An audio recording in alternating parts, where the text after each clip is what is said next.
Hello नमस्कार everyone, स्वागत है आप सभी का नॉलेज मंत्रा के ऑनलाइन प्लेटफॉर्म पर। तो हम लोगों की चर्चा हो रही थी, हम यूनिट 5th में पहुंच चुके हैं। तो यूनिट 5th के अंतर्गत आता है हर्ष साम्राज्य यानी हर्षवर्धन का साम्राज्य जो है। तो हमने कल आपको लास्ट वीडियो में हमने बताया हुआ था कि जो हर्षवर्धन वंश है इसको पुष्यभूति वंश के नाम से भी जानते हैं। ठीक है, तो ये पुष्यभूति वंश कहें या फिर हर्षवर्धन, तो ये बात वर्धन साम्राज्य, ये बात एक ही है। हमने कल आपको बताया था हर्षवर्धन के जो यानी कि वर्धन साम्राज्य के वर्धन शासकों की हायरार्की बताई थी कि क्रमशः कौन कौन से मुख्य रूप से आए और सबसे बड़ी चीज की कौन सा जो है वर्धन साम्राज्य का कौन सा राजा सर्वाधिक जो है अपनी ख्याति प्राप्त की, इसके बारे में हमने आपको बताया था। फिर हमने पढ़ा था वर्धन साम्राज्य जानने के स्रोत। तो वर्धन साम्राज्य जानने के स्रोत के लिए हमने जो है दो भागों में बांटा था। एक था साहित्यिक स्रोत और दूसरा क्या था, अभिलेखीय स्रोत। तो साहित्यिक स्रोत में हमने आपको बताया था कि एक इनके दरबारी कवि थे बाणभट्ट, जिनकी पुस्तक है बाणभट्ट की हर्षचरित, जो कि वर्धन साम्राज्य को जानने में बहुत इंपॉर्टेंट रोल प्ले करती है। और इसके बारे में हमने आपको बताया था कि जो बाणभट्ट की हर्षचरित है वो कितने उच्छ्वासों में बटी हुई है, उच्छ्वास या अध्याय। ठीक है, तो वो कितने अध्यायों में बटी हुई है, 8 अध्यायों में बटी हुई है। तो हमने बताया था कि जो प्रथम 3 अध्याय हैं उन प्रथम 3 अध्यायों में जो है बाणभट्ट की आत्मकथा लिखी गई है। फिर जो लास्ट के 5 अध्याय बचते हैं या 5 उच्छ्वास बचते हैं, तो उसमें जो है हर्षचरित की जीवन गाथा के बारे में लिखा हुआ है कि हर्षवर्धन के समय जो है कौन कौन सी उसके समय में कौन कौन सी घटनाएं हुई और किस तरह से घटित हुई घटनाएं सारी। तो इसके बारे में हमने आपसे डिटेल में चर्चा किया था। अभी कल हमने जो बाणभट्ट की हर्षचरित थी उसके बारे में आपको बताया। अभी कुछ बचे हुए हैं साहित्यकार जो कि हर्षवर्धन के दरबारी कवि थे और बहुत उन लोगों ने भी ख्याति प्राप्त की थी। तो उनमें से जो है हम आपसे डिटेल में चर्चा करने वाले हैं उन लोगों के बारे में। फिर आता है अभिलेखीय स्रोत। तो अभिलेखीय स्रोत में हमने आपको बताया था कि एक बांसखेड़ा अभिलेख मिला है और दूसरा मऊ अभिलेख मिला है। फिर इसके बाद में आते हैं सिक्कों, इसके समय के कुछ सिक्के भी प्राप्त हुए हैं, तो उन सिक्कों के बारे में भी हम आपसे डिटेल में आज चर्चा करने वाले हैं। तो आइए, अभी जो हमारा साहित्यिक पोर्शन बचा हुआ है इसके यानी इसके सोर्सेस हैं जानने के, तो उसके बारे में हम आपसे डिटेल में चर्चा कर रहे हैं। तो सबसे पहली चीज है कि जो हर्ष था ये खुद स्वयं एक बहुत बड़ा कवि था। ठीक है, जो बाणभट्ट हैं तो उनकी तो कविता उनकी जो रचनाएं थी हमने उनके बारे में कल आपको बताया, लेकिन हर्ष ने भी अपने समय में जो है कई सारी पुस्तकें लिखी जो कि वर्धन साम्राज्य को जानने में बहुत इंपॉर्टेंट रोल प्ले करती हैं। तो आइए हम जानते हैं एक एक करके कि जो हर्ष की जो रचनाएं थी वो कौन कौन सी थी। तो अगर हर्ष की रचनाओं के बारे में अगर हम बात करते हैं तो हर्ष की 3 प्रमुख रचनाएं थी। वो कौन कौन सी थी? तो हर्ष की जो 3 प्रमुख रचनाएं थी, तो पहली थी रत्नावली, दूसरी थी नागानंद और तीसरी थी प्रियदर्शिका। ये हर्ष की जो है बहुत महत्वपूर्ण पुस्तकें हैं। कौन कौन सी है? पहली है रत्नावली और दूसरी है नागानंद और तीसरी कौन सी है? प्रियदर्शिका।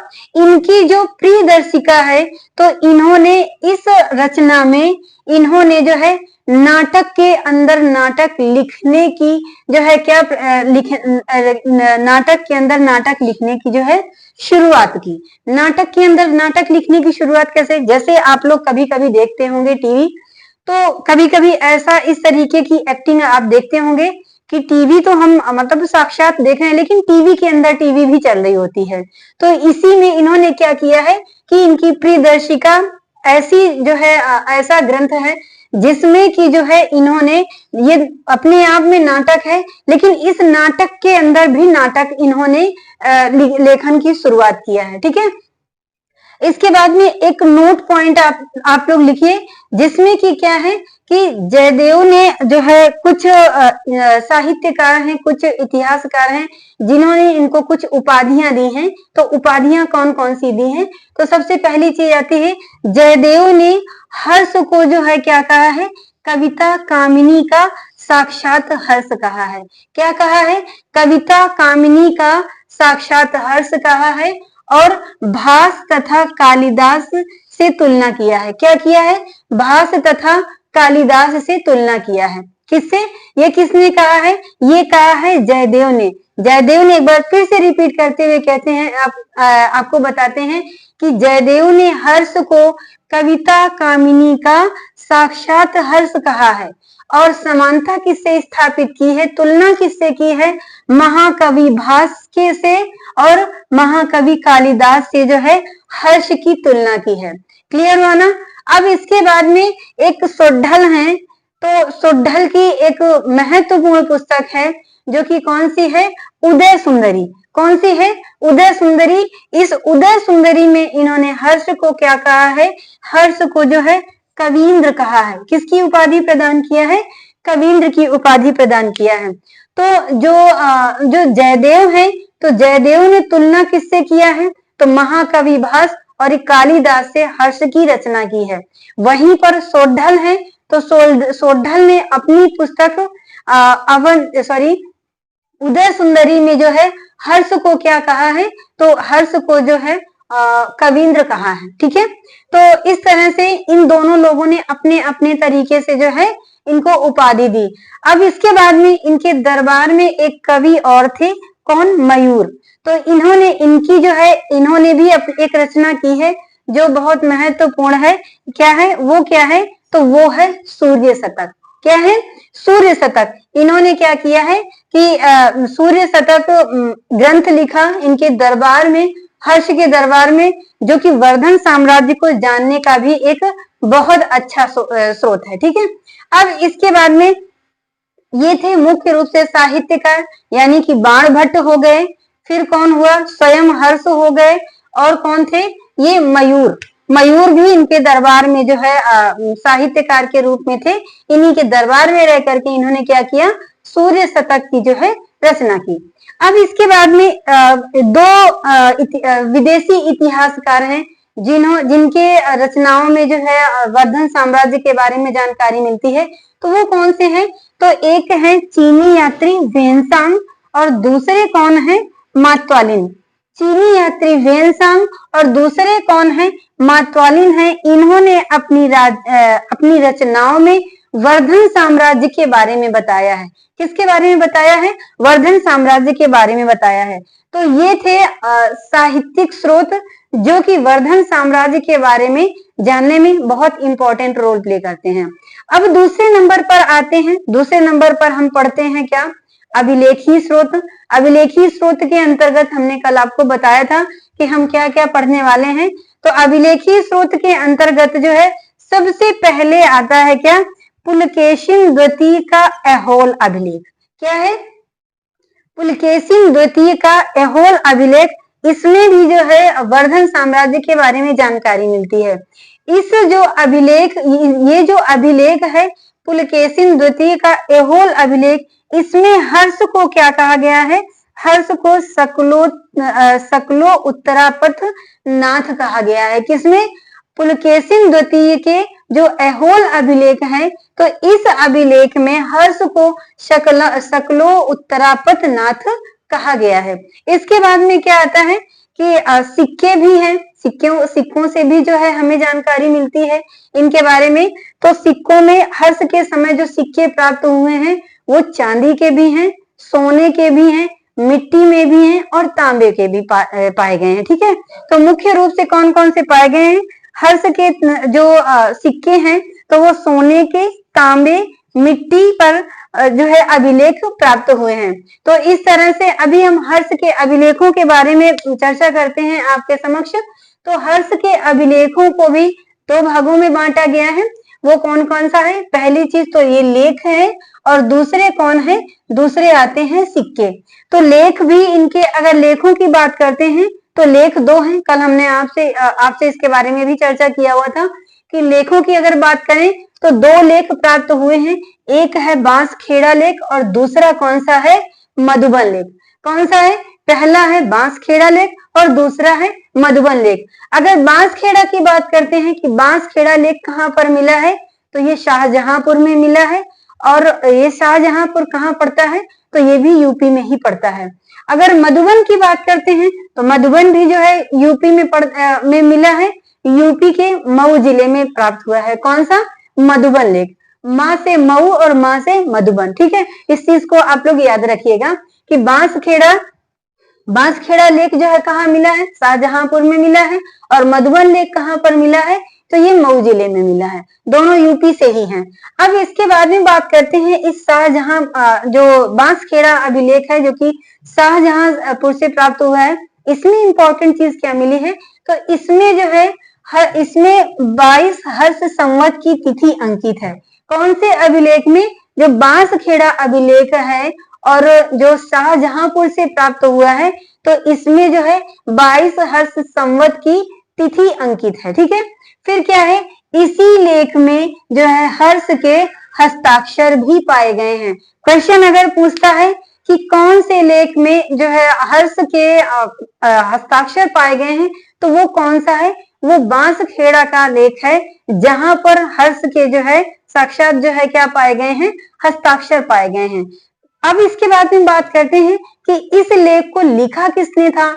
तो एक ईश्वर नामक व्यक्ति था जो कि इनके दरबार में किसी पद पर था, जिसने जो है इस लेख को लिखा था। किसने लिखा था? ईश्वर नामक व्यक्ति ने जो है बांसखेड़ा लेख को लिखा था। अब क्या है कि इसके बाद में है बांसखेड़ा लेख और मधुबन लेख। बांसखेड़ा और मधुबन लेख, इन दोनों लेखों में जो है हर्ष की उपाधि मिलती है। वो कौन सी मिलती है? परम सौगात की उपाधि मिलती है। हर्ष ने कई सारी उपाधियां भी ग्रहण किया था।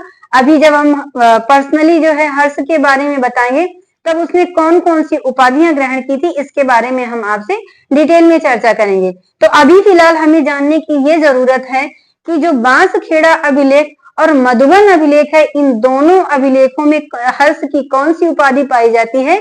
तो परम सौगात की उपाधि जो है पाई जाती है। तो इस तरह से जो है हमने कंप्लीट किया क्या कि हर्ष के जो प्रमुख लेख थे उनके बारे में बताया।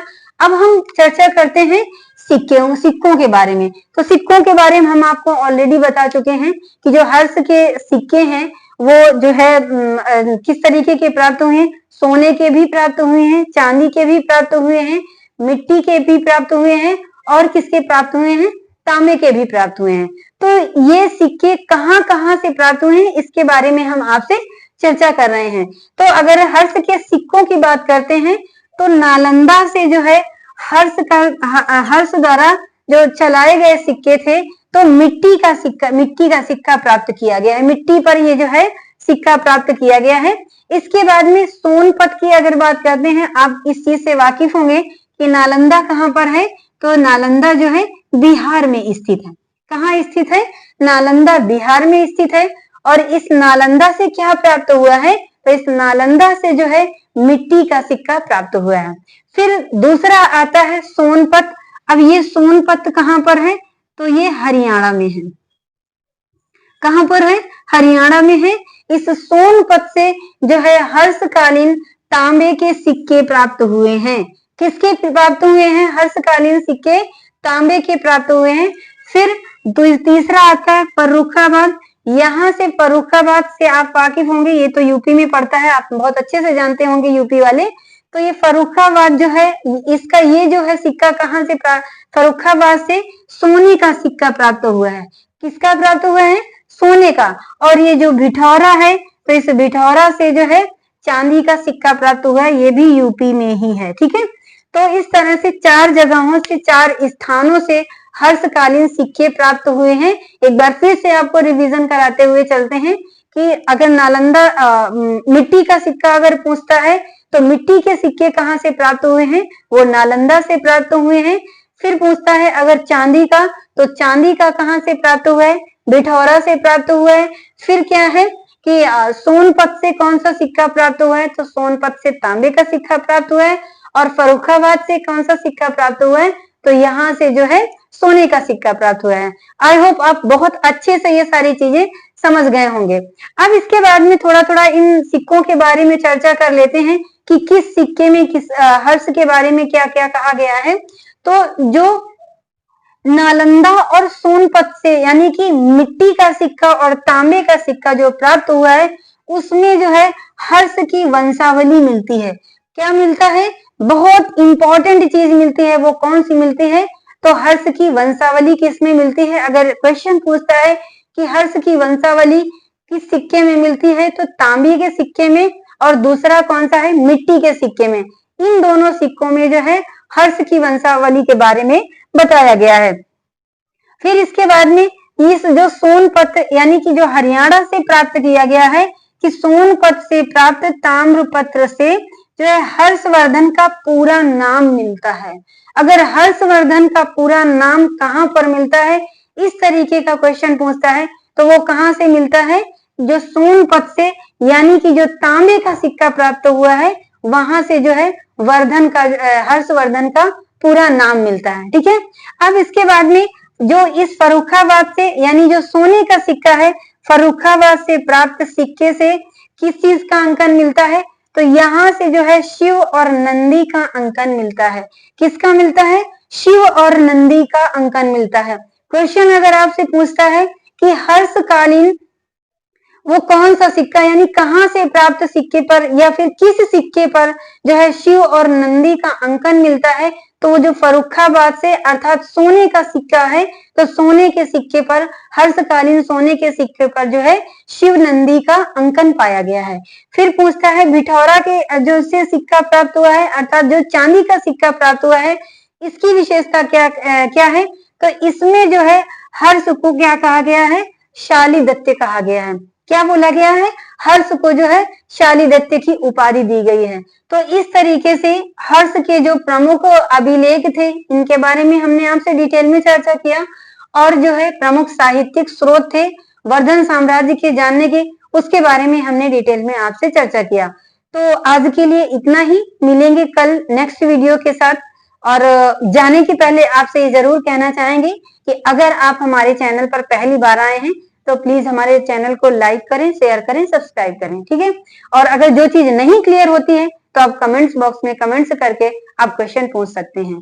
तो धन्यवाद। स्वस्थ रहिए, मस्त रहिए, पढ़ते रहिए और लगातार अपना रिवीजन करते रहिए। मिलते हैं कल नए वीडियो के साथ। तब तक के लिए धन्यवाद।